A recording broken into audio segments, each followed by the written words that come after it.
जय माता दी। श्री माँ वैष्णो कालिका दरबार से आप सभी का हार्दिक अभिनंदन है।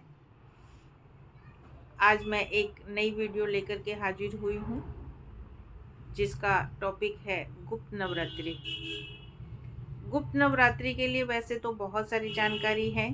सभी लोग अपने अपने ज्ञान से, अपने अपने तरीके से सभी लोग कुछ ना कुछ बता ही रहे हैं, लेकिन फिर भी है जो बच्चों के बहुत सारे प्रश्न रहते हैं और जो मुझे ज़रूरी लगा है, मैं वही आज इस वीडियो में डिस्कस करूंगी।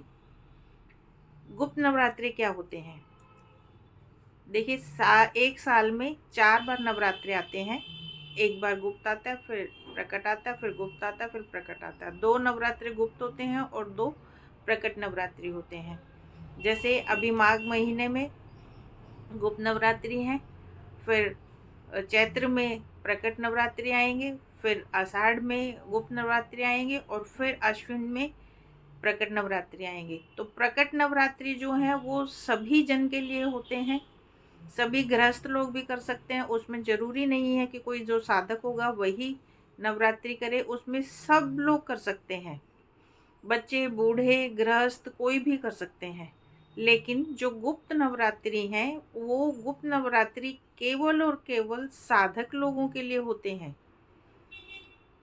हमारे ग्रंथों में ये सब है जानकारी। अगर आप लोग पढ़ते होंगे तो ज़रूर आप लोगों को पता होगा कि जो ऋषि मुनि थे, हमारे जो संत जन थे, वो गुप्त नवरात्रि में सिद्धि करते थे, साधना करते थे और अपनी अपनी, कोई गुफा में रहकर करता था तो कोई अपने आश्रम बनाए हुए होते थे, जिन्होंने जंगल में जाकर बिल्कुल शांत वातावरण में रह कर के वो अपनी सिद्धि साधना करते थे। तो वो जो उनकी जो गुप्त सिद्धि या साधना या जप या तप जो भी होता था, वो सब गुप्त होता था, इसलिए उसको गुप्त नवरात्रि बोला जाता है। गुप्त नवरात्रि आम जन के लिए नहीं होते हैं। गुप्त नवरात्रि में जो भी सिद्धि या साधना की जाती है, जो पूजा अर्चना की जाती है, वो बिल्कुल गुप्त रहती है। किसी को भी पता नहीं चलना चाहिए उसके बारे में। एक वीडियो मैंने पहले भी डाली हुई है, वो कम्युनिटी बॉक्स में मैं डाल दूंगी, तो आप सब लोग उसको देख सकते हैं। अभी हम मेन टॉपिक पे बात करेंगे कि गुप्त नवरात्रि किस किस को करना चाहिए, किसको नहीं करना चाहिए, और गुप्त नवरात्रि में किसकी साधना की जाती है। मैं आप लोगों के लिए थोड़ी सी बात ये क्लियर कर देती हूँ कि काली और महाकाली, आमजन सब एक ही मानते हैं इनको। काली और महाकाली एक ही मानते हैं, जबकि दोनों एक नहीं है। काली अलग है और महाकाली अलग है। काली कौन है? जो युद्ध के समय में चामुंडा माँ के शरीर से प्रकट हुई थी और उनका, इसलिए उनका वो अपने वर्ण में काली हो गई थी, इसलिए उनको काली का नाम दे दिया गया था। लेकिन जो महाकाली हैं वो हमारी आद्य शक्ति शिव जी की पत्नी हैं। तो ये मैं छोटा सा ब्रीफ में आपको ये अंतर बताया है। इस टॉपिक पे एक पूरी वीडियो बना करके मैं दे दूंगी, आप उससे समझ जाएंगे। तो काली और महाकाली में अंतर है। गुप्त नवरात्रे 10 महाविद्याओं के होते हैं। अब 10 महाविद्या जो हैं वो काली के शरीर से प्रकट नहीं हुए थे। 10 महाविद्या जो रूप है वो महाकाली के शरीर से प्रकट हुए थे। महाकाली जो शिव जी की पत्नी माँ सती नाम से भी सभी ज़्यादातर लोग जानते हैं। तो माँ सती, इसके पीछे एक छोटी सी कथा मैं आपको बता देती हूँ, आप लोगों को क्लियर हो जाएगा उसमें कि 10 महाविद्या कौन है और कब और कैसे प्रकट हुए थे। जब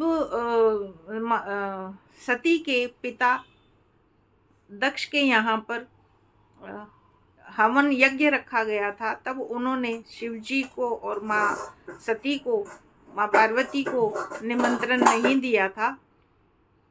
तब माँ पार्वती को जब पता चला था कि मेरे पिता के यहाँ पर महायज्ञ है तो मैं उसमें ज़रूर जाऊंगी, तो उन्होंने शिव जी से अनुमति मांगी कि मैं अपने पिता के यहाँ महायज्ञ में शामिल होना चाहती हूँ। तो शिव जी ने उनसे कहा कि बिना निमंत्रण के आपको वहाँ नहीं जाना चाहिए, इसलिए हम वहाँ नहीं जाएंगे। लेकिन माँ सती नहीं मानी, वो बोली कि नहीं, वो मेरे पिता का घर है, वो मेरा मायका है, वहाँ मुझे निमंत्रण की आवश्यकता नहीं है, तो मैं अवश्य जाऊंगी। लेकिन शिवजी ने माँ पार्वती को रोकने की कोशिश की तो माँ पार्वती क्रोध में आ गई, और जब माँ पार्वती क्रोध में हो गई, उनका क्रोधित स्वरूप जो था उससे शिवजी ने उस स्थिति को टालने के लिए वहाँ से हटने लग जाना चाह रहे थे। तो वो जिस दिशा में जाते थे, माँ पार्वती उसी दिशा में एक रौद्र रूप में उनके सामने प्रकट हो जाती थी। तो शिवजी ने 10 दिशाओं में जाने की कोशिश की कि मैं यहाँ से हट जाऊं, लेकिन माँ सती इतने क्रोध में थी तो वो 10 दिशाओं में शिवजी के आगे एक नए रूप में, रौद्र रूप में खड़ी हो गई। और फिर शिवजी ने उनको शांत किया, माँ पार्वती को शांत किया। तब शिवजी ने उनसे पूछा कि ये जो 10 दिशाओं में जो मेरे सामने खड़ी थी, ये क्या है, ये कौन है?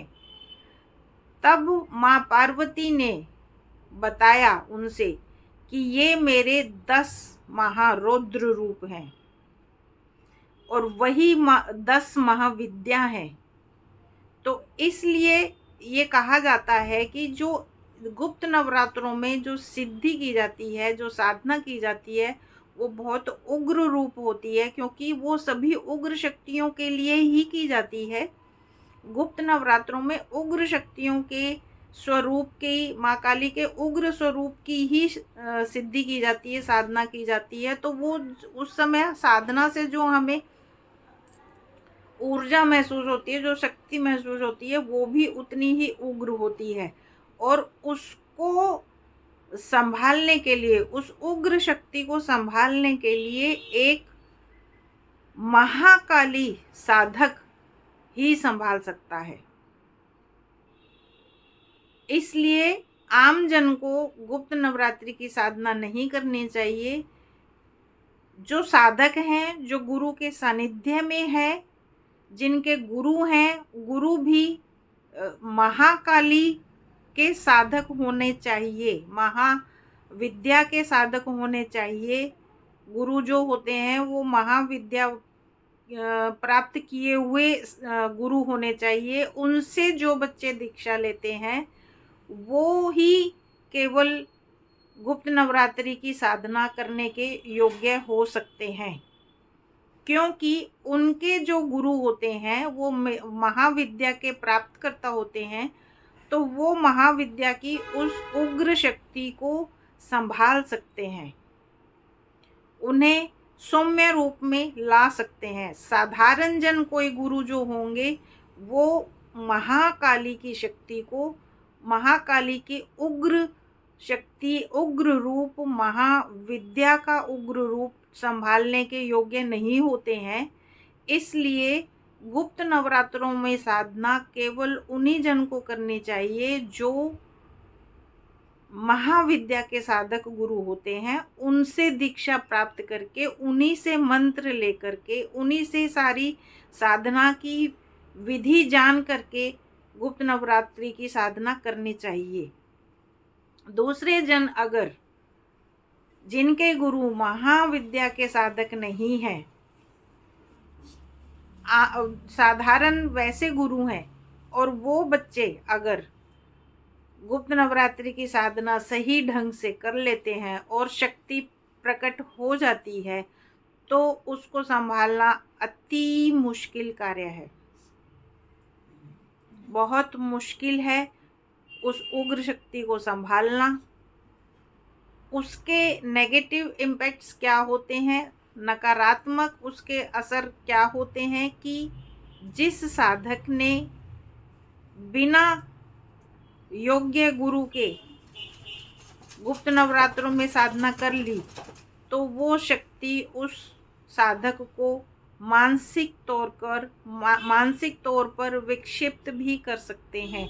पागलपन की हद तक भी वो साधक जा सकता है। परिवार उसका छिन्न भिन्न हो सकता है।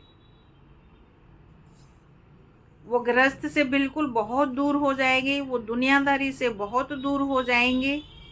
वो अपने आप को ही नहीं संभाल पाते, ना उनके परिवारजन उनको संभाल पाएंगे। फिर दुनिया में उनका कहीं पर कोई भी इलाज नहीं होता। ये मेरी आंखों देखी बात है, इसलिए मैं आप लोगों के साथ साझा कर रही हूँ। तो आप सभी बच्चे ध्यान दें इस बात पर कि जिनके गुरु महाविद्या प्राप्त करता, महाविद्या के साधक हैं, उन्हीं से वो बच्चे दीक्षा लें जिनको गुप्त नवरात्रि की साधना करनी है, और उन्हीं गुरु से ही अपना कोई मंत्र प्राप्त करें, और तब पूर्ण तरीके से उसकी विधि जान करके समझ करके तभी गुप्त नवरात्रि की साधना करें, नहीं तो आम जन जो है ना करें। यही मेरी विनती है आप सभी से। मेरे समझाना मेरा फर्ज था, समझें या नहीं समझें, माने या नहीं माने, वो सब आपके ऊपर है। तो गुप्त नवरात्रि महाविद्याओं के पूजा अर्चना के दिन होते हैं, सिद्धि साधना के दिन होते हैं। ये बिल्कुल पूर्णतया गुप्त होती है सिद्धि साधना। ये घर में भी होना मुश्किल होता है। पूर्ण तरीके से अगर महाविद्या की सिद्धि या साधना करनी होती है तो वो या तो वो निर्जन स्थान पर ही होती है, या तो वो शमशान में की जाएगी, या तो वो किसी नदी के किनारे की जाएगी, या तो बिल्कुल जो जंगल एरिया आप कह सकते हैं कि जहाँ पर लोगों की आवाजाही नहीं होती है, वहीं पर की जाती है। अगर जिन्होंने प्रॉपर ढंग से करना है तो वो ऐसे निर्जन स्थान पर ही साधना होती है। घर में महाविद्या की साधना तभी करना संभव है जब आप महाकाली के साधक से दीक्षा प्राप्त करते हैं और उनसे मंत्र प्राप्त करते हैं और संपूर्ण विधि जानकारी आप लेकर के करते हैं, तभी संभव हो पाएगा। तो मेरी आप लोगों से हाथ जोड़कर विनती है कि आम जन गुप्त नवरात्रि में कोई भी आप साधारण पूजा कर सकते हैं। साधारण पूजा आप गुप्त नवरात्रि की करना चाहें तो आप कर सकते हैं। साधारण मंत्र जाप करना चाहें तब भी आप कर सकते हैं, लेकिन आपको उससे कोई फायदा नहीं होगा। तो उससे बेहतर है कि आप जो प्रकट नवरात्रि हैं, जो चैत्र और आश्विन के नवरात्रि आते हैं, वो आम जन के लिए होते हैं। उसमें सभी लोग नवरात्रि कर सकते हैं, क्योंकि उसमें दुर्गा के 9 रूपों की पूजा की जाती है। दुर्गा के 9 रूपों की पूजा की जाती है, इसलिए उसे नव दुर्गा नवरात्रि कहते हैं। नव दुर्गा नवरात्रि कहलाते हैं वो प्रकट नवरात्रि। तो आप उसमें दुर्गा के 9 रूपों की पूजा कर सकते हैं। आमजन कोई भी कर सकता है, क्योंकि दुर्गा माँ का सौम्य रूप है, और जो महाविद्याओं के रूप हैं वो उग्र शक्तियाँ हैं, तो उनसे बेकार में पंगा नहीं लेना चाहिए। बाकी आप सबकी इच्छा है, आप जैसा भी करना चाहें वैसा करिए। जय माता दी।